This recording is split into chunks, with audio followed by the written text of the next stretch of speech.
Pensar en la UNAM nos puede llevar a diversas cosas. Muchas de ellas son positivas, como lo puede ser la cultura o la educación. La arquitectura también tan impresionante como lo es la de la biblioteca. Otras cosas, pues no suelen ser tan positivas como los Pumas, pero algunas de ellas aún son peores. Y entre ellas, pues son cosas como los grupos porriles.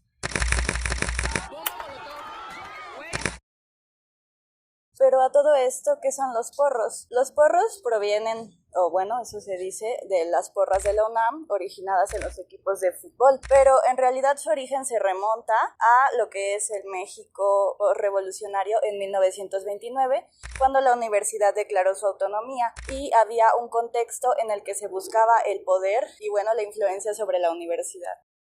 Ahora, los porros actúan como delincuentes. ¿Esto qué quiere decir? A este momento se puede generalizar que están sujetos tanto a autoridades externas como internas aquí en la UNAM. Y es importante mencionar que estos grupos de choque no deben ser considerados estudiantes, pues no forman parte del estudiantado. Es importante tener esto en cuenta, no generalizar y dejar en claro que los porros no pertenecen a la UNAM. Como se acaba de mencionar, estos grupos porriles son esencialmente grupos de choque. Responden a intereses del poder y no son parte de la comunidad universitaria. El caso que se va a presentar el día de hoy es ejemplo claro de ello.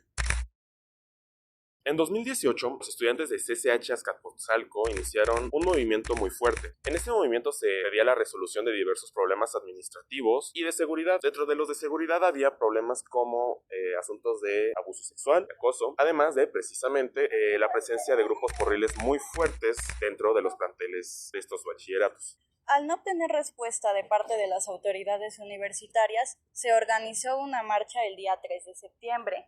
Esta partiría del Parque de la Bombilla hasta la explanada de Rectoría de la UNAM. El día del suceso todo se llevó a cabo con éxito.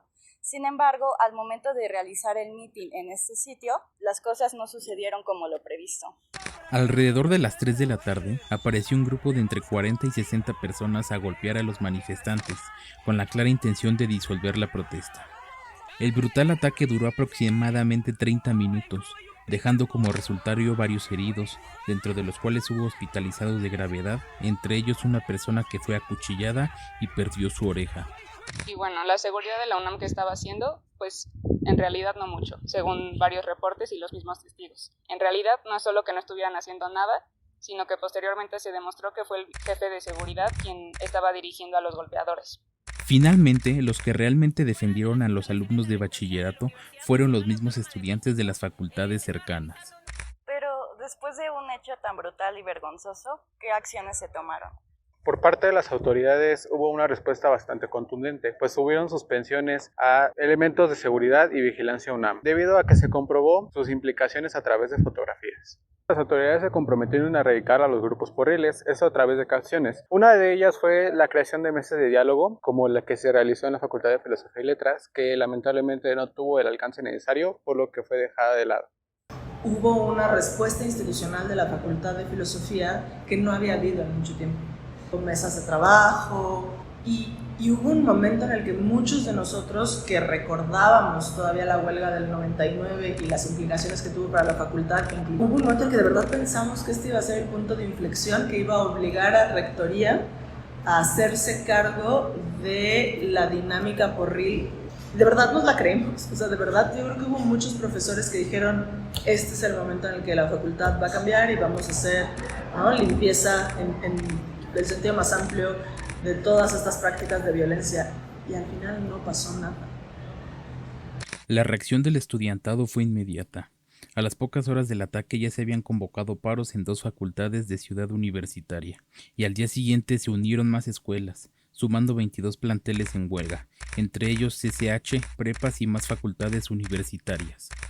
A los 2 días se convocó a una manifestación de 30,000 personas aproximadamente. Vinieron alumnos de diferentes instituciones, entre ellos del Colmex, del Politécnico y varias facultades de la UNAM. Se volvió una de las manifestaciones más grandes que se ha visto en los últimos años. Al momento del ataque, los medios de comunicación no pudieron hacer la vista gorda ante la violencia ejercida, ya que las víctimas se trataban ni más ni menos que víctimas de bachillerato.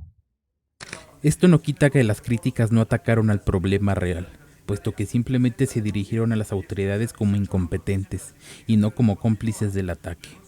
O sea, yo estaba en Ciudad Universitaria, en ese momento yo estaba terminando el doctorado, seguramente, no me acuerdo en qué lugar estaba, pero seguramente estaba en Histórica, en la biblioteca, una cosa así. Pero en esos momentos yo no me enteré. Yo regresé a mi departamento, estaba muy cerquita de aquí a la universidad, y recuerdo que prendí la tele para comer y fue en el momento, o en la tarde, no me acuerdo, fue en el momento o sea, fue por los medios de comunicación.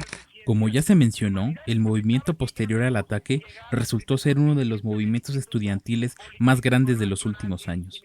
El suceso había sido tan traumático y la marcha se percibía tan fuerte que incluso se llegó a pedir la renuncia del rector.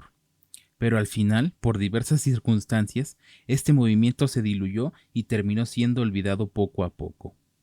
Y era tan grande el pliego petitorio que incluso una de las demandas legítima desde mi punto de vista era la renuncia del rector Bravo. Desafortunadamente se mediatizó ese movimiento, no conquistaron absolutamente nada y se apagó el movimiento.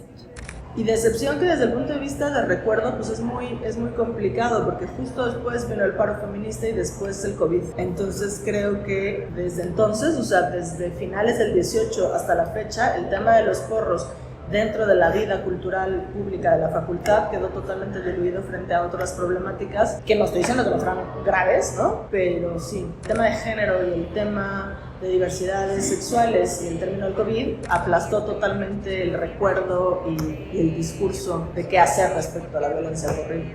El tiempo pasó y con ello el olvido atacó. El olvido no es simplemente dejar de recordar lo que ocurrió, sino esencialmente, o lo peligroso de ello, es dejar de recordar las implicaciones que las cosas tenían en su momento. El típico discurso en el que se empiezan a echar culpas a aquellos que no son más que víctimas y en el que se tiende a justificar a las autoridades universitarias de su responsabilidad por el ataque, empezó a inundar el discurso público. Es importante destacar el poder que tienen los medios de comunicación sobre las narrativas que se crean sobre este tipo de sucesos. De aquí nace la importancia de ser reflexivos y conscientes sobre la información que consumimos para formar nuestras propias opiniones. Necesitamos ser personas capaces de entender diversas perspectivas y no dejarnos llevar por aquello que dicen los medios de comunicación masivos. En un país donde históricamente se ha relacionado a la juventud con el desorden social, resulta muy fácil no culpar a los verdaderos responsables de estas situaciones, las autoridades. Esta movilización, más que ser una lucha en favor de la comunidad estudiantil, resulta una reivindicación de la sociedad en busca de una vida digna y justicia. Tenemos que dejar de empatizar con los muros y empezar a hacerlo con la gente. Muchas veces aquello que se llama vandalismo solo es el llamado de atención o llamado de ayuda de personas que no están logrando tener una vida digna.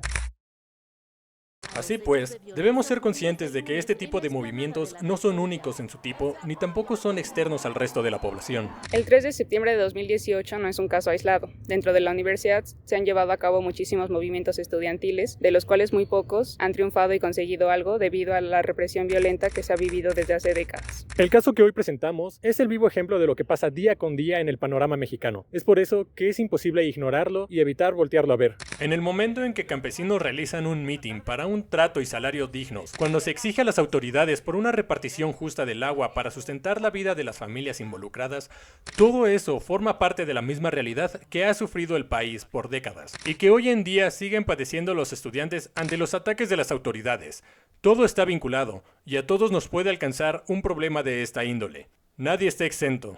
Estas problemáticas esencialmente surgen debido a la violencia y marginación social ejercida de las autoridades sobre la gente. A todos nos puede pasar, no es algo aislado, hay que empezar a empatizar. En este caso los jóvenes, y está muy común este discurso, los jóvenes no son otra especie, siguen siendo personas, son personas con sus vivencias específicas de la juventud, e incluso dentro de la juventud hay otras vivencias. No se puede simplemente decir que los jóvenes son unos salvajes porque son jóvenes, todos son personas. Se tiene que responsabilizar a aquellos que se niegan a resolver y reconocer los asuntos que les competen. Los porros son parte de una cadena de violencia que sufre la comunidad estudiantil y que está encabezada por aquellos que deberían protegernos. Imagina que eres una víctima de alguna injusticia y al momento de querer alzar tu voz contra las autoridades competentes para que te ofrezcan una solución o algún apoyo, estas en vez de prestar atención minimicen tu problema, incluso en algunos casos lleguen a silenciarte totalmente. ¿Qué harías tú al respecto? ¿Alzarías la voz o te quedarías callado? Gracias por ver el video. Si tienes alguna experiencia u opinión compartirnos, por favor, públicala en los comentarios. Nos va a ser de mucha ayuda. Recuerda que este tipo de herramientas, las redes sociales, nos sirven para crear comunidad y en estos casos para mantener la historia viva. La historia es de todos, la historia nos pertenece. Hacer este tipo de acciones también es historia. Entonces no dudes en apoyar y en aportar en estas situaciones.